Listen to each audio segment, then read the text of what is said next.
Bueno, 8:31 en la mañana. De inmediato le damos la bienvenida a nuestra amiga doctora Liz Millán. El segmento favorito de la gente. Escucha bien, decide bien. Buenos días, doctora Liz Millán. Hola, buenos días. Qué bueno estar en sintonía, en contacto con la gente linda que nos está escuchando a través de la radio o que nos están viendo a través del Facebook Live o a través de la televisión. Sí. Maravilloso. Le damos gracias al Señor por esas grandes bendiciones de poder llegar a más gente con este mensaje con el que llegamos con mucha responsabilidad. Llegamos aquí con amor, con un sentido bien amplio de compromiso para que cada persona que reciba esta palabra pueda ser edificada. En tu segmento, escucha bien, decide bien. Y hoy vamos a hablar del tema del manejo de los conflictos. Queremos que aprendas técnicas, herramientas y que puedas descubrir cuáles son las fortalezas que posees para tener un manejo de conflictos adecuado, puedas tener un manejo de conflictos saludable. Cuando hablamos de conflicto, ¿a qué nos referimos? Pues según el diccionario encontré los siguientes sinónimos: oposición y desacuerdo. O sea, es cuando se genera algún tipo de crisis en la relación interpersonal porque pensamos, sentimos o somos diferentes. Los conflictos donde quiera que haya personas se van a generar. Por eso cuando van a terapia, a la oficina de consejería, personas que van a tomar decisiones de cambio de trabajo, cambio de pareja, cambio de país, cambio de iglesia, siempre les hacemos la salvedad que donde quiera que hayan personas, vamos a encontrarnos con diferentes retos. Por eso siempre es bueno apuntar primero hacia nosotros mismos en cuanto a cuáles son esas áreas de mejoramiento para ser nosotros los que desarrollemos las estrategias para el mejor manejo de las personas. Nosotros decíamos en el segmento pasado que a veces la gente está esperando que sean los demás los que cambien. Y nosotros no tenemos control de cambio sobre otras personas. Sobre la única persona que nosotros tenemos control de cambio es sobre nosotros mismos. Por eso siempre es muy efectivo y bastante funcional el hecho de que nos exploremos, rebusquemos dentro de nosotros cuáles son esas áreas que deben ser diferentes para nosotros poder relacionarnos mejor. Y aunque decimos que los conflictos son parte de la experiencia humana, no tienen que llegar a ser un problema mayor. Vamos a repetir eso otra vez. Vamos a repetir eso otra vez. Vamos a ver. Vamos a repetirlo. Aunque los conflictos son parte de la vida hasta diaria, son normales, donde hay relaciones interpersonales por las diferencias de opinión y hasta de valores que puede cargar cada cual, no tienen que convertirse en un problema mayor. Esto lo queremos destacar, porque si tenemos conciencia de eso, es que vamos a poder manejar los conflictos de forma saludable. Y siempre evitando que no se llegue a algo que de verdad afecte la integridad moral, emocional, física o hasta espiritual de la otra persona, de las demás personas. Ustedes han escuchado que hay gente que tiene solución para los problemas, pero hay otras que para cada solución tienen un problema. Está buena esa, Liz. Sí. Es verdad. Yo sé que tú que nos estás viendo y que nos escuchas has conocido a alguien así.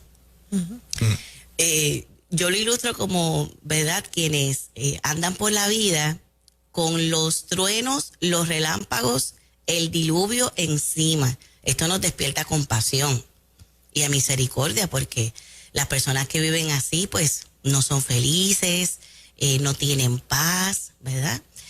Pero queríamos hacer esa salvedad, o sea, aunque hayan conflictos, no tiene que llegar a ser un problema mayor. De hecho, si los conflictos se canalizan de forma asertiva, pueden llegar a ser una fuente extraordinaria de aprendizaje. las mejores lecciones sobre nosotros mismos, sobre cómo lidiar con otros, hasta de cómo Dios hace las cosas con respecto a nuestras vidas, puede ser resultado de un buen manejo de los conflictos. Así que, ¿cuáles son esas herramientas que podemos utilizar para tener un manejo saludable y un manejo efectivo de los conflictos? El primero está basado en una fuente bíblica. Proverbios 3:5 dice: fíate de Jehová de todo tu corazón y no te apoyes en tu propia prudencia. Si de entrada nosotros vamos a un conflicto con la filosofía de que hay dos formas de ver la vida, o la mía o la incorrecta. O sea, yo siempre estoy bien, los demás están mal, yo siempre soy quien está bien. Y qué tremendo, ¿verdad? Que el que se considera una de las personas más sabias que pasó por la tierra, Salomón, dice: fíate de Jehová de todo tu corazón y no te apoyes en tu propia prudencia. Y en Proverbios 3:5 dice: no seas sabio en tu propia opinión. Qué maravilloso es cuando nos podemos sentar a aprender de los demás. Porque si yo siempre pienso que soy yo únicamente quien tiene la verdad absoluta y quien tiene toda la razón, me voy a limitar en la vida a tener unas experiencias donde yo voy a crecer como ser humano y como individuo. Otra es activar la humildad, el ser humildes. Jesús hablaba de que fuéramos mansos y humildes de corazón. También en ocasiones tenemos que ser astutos como la serpiente, pero ciertamente Jesús habló de la humildad. Él mismo fue un ejemplo extraordinario de humildad para nosotros imitar. Esto no quiere decir que vamos a dejar que nos maltraten. Uh-huh. Esto no quiere decir que vamos a permitir que nos laceren emocional y espiritualmente y físicamente. No quiere decir eso. Esto no quiere decir que no vamos a poner los límites y las fronteras con ciertas experiencias o con ciertas personas, pero sí el que podamos ir de entrada al manejo de conflictos con humildad. Un tercero es escuchar con amor y no a la defensiva. Nos parece que cuando Jesús habló de que el que te pide que le cargas 1 kilómetro le vas a cargar 2, si te dan en una mejilla le vas a poner la otra, a quien te pida que le des la camisa le vas a dar el abrigo. A lo que se refería Jesús ahí es precisamente a no estar a la defensiva. Y cuando alguien entra a manejar un conflicto trayendo toda una serie de argumentos defensivos sin darle el espacio a la otra persona a que exponga lo que siente, va a haber un bloqueo. Uh-huh. O sea, no vamos a poder alcanzar las soluciones. Otra es organizar nuestros sentimientos, verdaderamente conectarnos con esas emociones, contestarnos la pregunta, por ejemplo, ¿qué verdaderamente es lo que a mí me afecta sobre esta situación? Y que inclusive antes de yo comunicarme con la otra parte, yo esté totalmente claro y esté totalmente clara sobre cuáles son esos aspectos que verdaderamente me afectan. Porque si no voy tan seguro a esa conversación de qué verdaderamente es lo que me está doliendo o lo que verdaderamente me está molestando, entonces la conversación puede ir en increyendo sin llegar a ninguna solución. Liz, ¿qué denota el que una parte no le permita a la otra exponer, ventilar? Porque uh-huh. Si ambos van a consejería y una de las partes no quiere que el otro sea escuchado, pues no va a obtener solución. O sea, ¿qué motiva tanto a que una de las partes se oponga, interrumpa, no permita a que su cónyuge exprese su punto de vista y cómo se siente? Es una pregunta interesante, Juan Carlos, porque la respuesta puede estar basada en aspectos psicológicos muy profundos, ¿verdad? No necesariamente eso es porque simplemente no quiere que el otro hable. O sea, hay unas raíces importantes. Una puede ser que a nivel inconsciente, yo sé que quien está mal dentro de la situación soy yo. Y como yo sé que yo estoy mal, no voy a querer que el otro hable. Porque evidenciaría que estoy mal. Porque evidencia que estoy mal. Y estas herramientas que estamos hablando, tanto es para las personas que están dentro de los conflictos, como también queremos que hay muchos terapeutas que sabemos que están pendientes al segmento y también lindos pastores y ministros que hacen la intervención con personas para guiarlos en el manejo de los conflictos. Esta parte es importante. Sí. Porque eso puede representar, el que esté a la defensiva y no deje que el otro hable, puede representar que en el interior de la persona, aunque no lo verbalice, es más, aunque conscientemente no lo tenga tan claro, pero a nivel inconsciente puede estar proyectando que sabe que quien está mal soy yo. Otro es porque pude haber aprendido ese estilo de comunicación en el hogar de origen. O sea, tengo el control, tengo el poder, nadie puede ir por encima de mí. Y esto le pasa a hombres como a mujeres. Pero eso es sabotearte tú mismo. Porque si pongo el caso de Gisela y mío, ¿verdad? Y yo evito que Gisela exponga, porque si ella expone evidencia que yo estoy mal, yo me estoy saboteando yo, porque cuando ella evidencia que yo estoy mal, tengo una oportunidad para crecer.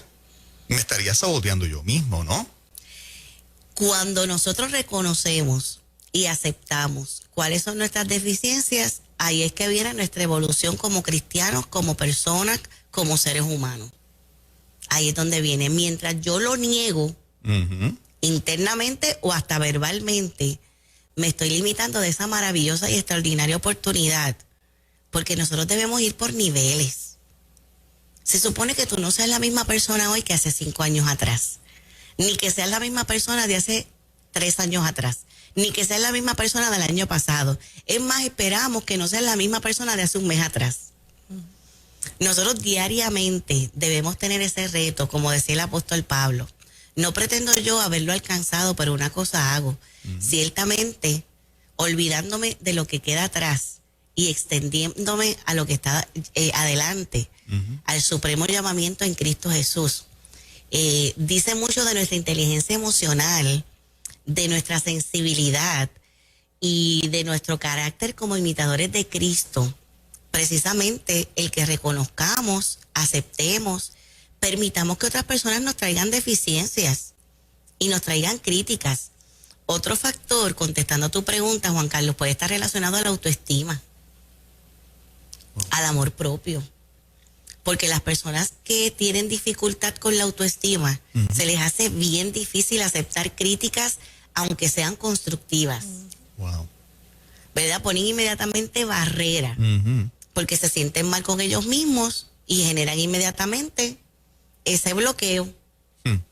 Les hace sentir inferiores. Exacto. El hecho de que otros les puntualicen sus áreas de mejoramiento. Tan bueno que es eso. Sí, imagínate. Eso es buenísimo, que me digan que necesitas de mí, que tú ves en mí que puede ser diferente. Exacto, Liz, que puede ser mejor. Y cuando la pareja, ¿verdad? Si es que estamos hablando específicamente de parejas, reclama de que, pero mira, habla, mano, le apagaste todo lo que tenía por dentro. O sea, hay mujeres que se sienten, u hombres que se sienten lacerados, lastimados, y en una terapia pretenden vacíate ahí. Yo creo que, me imagino que te ha pasado que es paso a paso, no es que de la primera te vas a vaciar, me apagaste por dentro. Hay gente que dice, fulana ha cambiado tanto,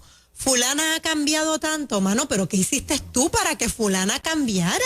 O para que el otro cambiara. Yo no estoy responsabilizando a la otra, porque al final y al cabo yo soy responsable de mis decisiones. Pero esto es de dos, esto no es de uno. Oh, sí. En muchos casos, me atrevería a afirmar, Moraima, que en la mayoría, sobre todo en la relación matrimonial, que es la relación más íntima que se tiene en la vida. A veces se dice, no, la relación de mayor conexión que yo tengo es con mi hijo, con mi hija. Los hijos se van. Primero lo dijo la Biblia y después lo dice la circunstancia. La realidad. Y ahora yo le digo a los matrimonios que van a la oficina, y ahora se están yendo más lejos. Porque con lo de la globalización, a donde quiera que yo me puedo ir, yo me voy a ir. O sea, por eso es que la relación más importante a desarrollar es la matrimonial. Y como es la más íntima, es la que puede tener mayor causa y efecto. Que es lo que tú muy sabiamente estás trayendo, Moraima. O sea, se pueden ver esos cambios en alguien que al principio de la relación no era así, pero también es un margen para yo poderme autoevaluar y poder reconocer cuánto yo he contribuido para que esta persona ahora tenga dejadez, para que esta persona haya dejado de ser cariñosa, para que esta persona antes no gritaba y ahora está gritando, para que esta persona cuando antes tenía conexión emocional y física conmigo, ahora no tiene conexión emocional ni física conmigo, para que esta persona se quiera ir, en que yo contribuí para que se den esos cambios.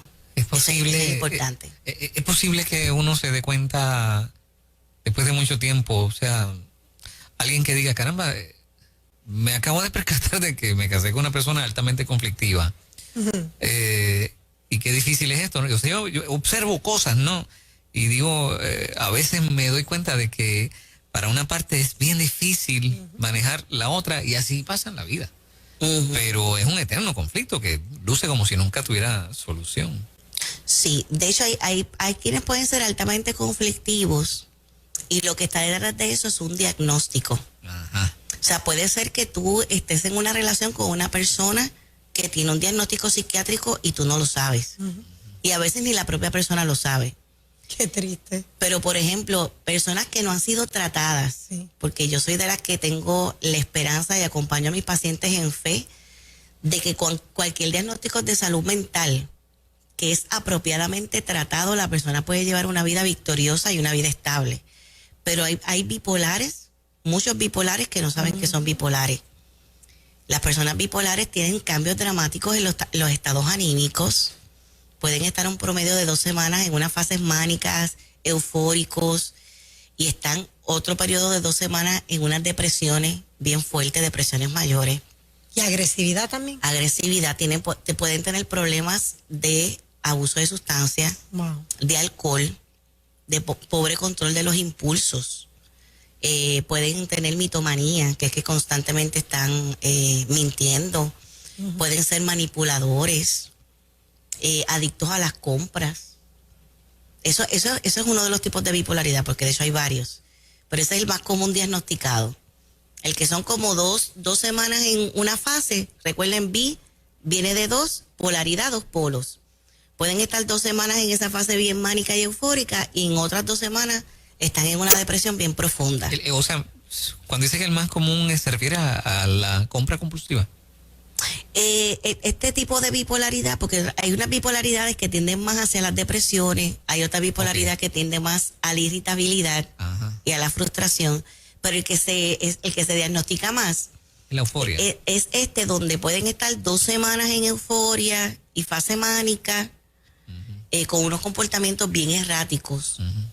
Y entonces otro periodo más o menos como de 2 semanas donde están en una depresión que sienten que no se pueden levantar de la cama, con mucha desmotivación, con mucho desánimo. Personas con trastornos de personalidad pueden ser altamente conflictivas. Las personas que tienen desorden de personalidad fronterizo, los borderline personality disorder, son personas también que son bien erráticas en sus comportamientos, tienen algo que se le llama inflatuación o devaluación, que es que un día te aman y otro día te odian.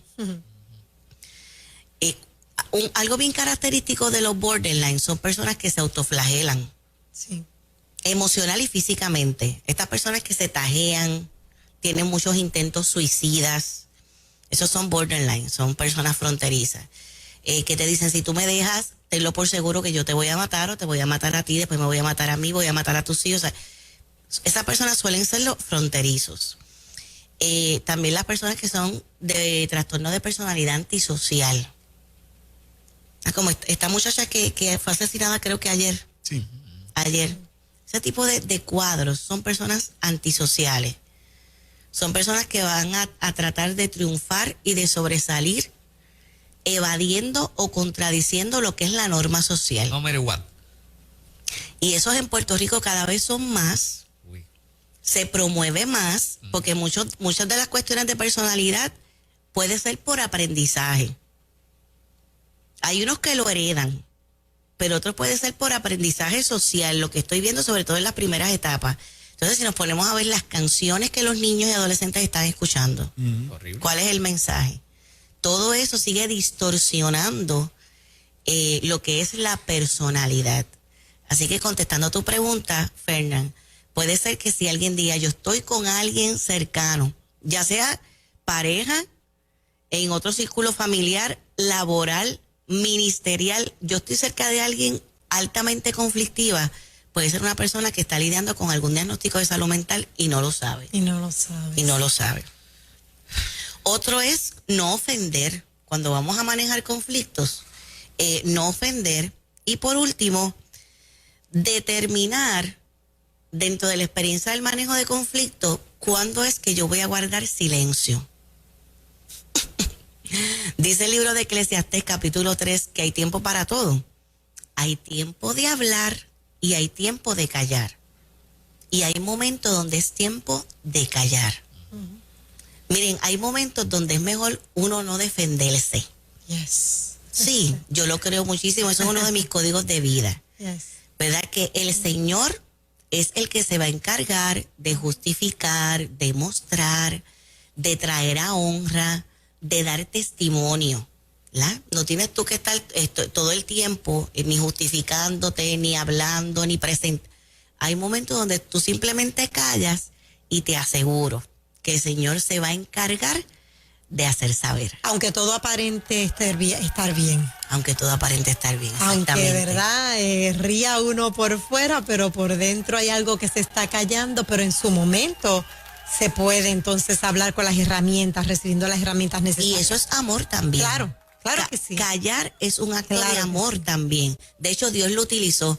Dicen Sofonías que Él cayó de amor. Cayó de amor. Qué lindo. Puede ser una herramienta muy poderosa el silencio. De hecho, en Jesús vemos que en su momento más duro y cuando cometieron los actos más injustos en su contra, Él lo que hizo fue callar. Qué hermoso. Doctora Liz Millán, todos los que necesiten ayuda, ¿dónde la llaman? En estos momentos tenemos la oficina de consejería llena, pero estamos dispuestos y disponibles para experiencias en las iglesias para atender grupos. Puede ser de forma virtual también. Pueden comunicarse al 787-396-8307, 396-8307. Y te recordamos, mujer, buscar nuestro más reciente libro, Mujer, conoce tu valor y vive con propósito. Ya está distribuida en las librerías de Puerto Rico, en las tiendas por departamento, y a quienes nos escuchan en Latinoamérica ya está disponible también para que tú lo solicites de forma virtual. En Amazon te va a salir el anuncio de que está agotado. Ya viene por ahí la segunda edición porque fue tiempo récord que se nos agotó la primera edición. Bueno. Pero de todas formas lo puedes adquirir, que entonces cuando la segunda edición esté disponible, te va a llegar a vuelta de correo. Eso es. Doctora Liz Millán, muchas gracias. Bendiciones. Bendiciones. 8:55, muy buenos días.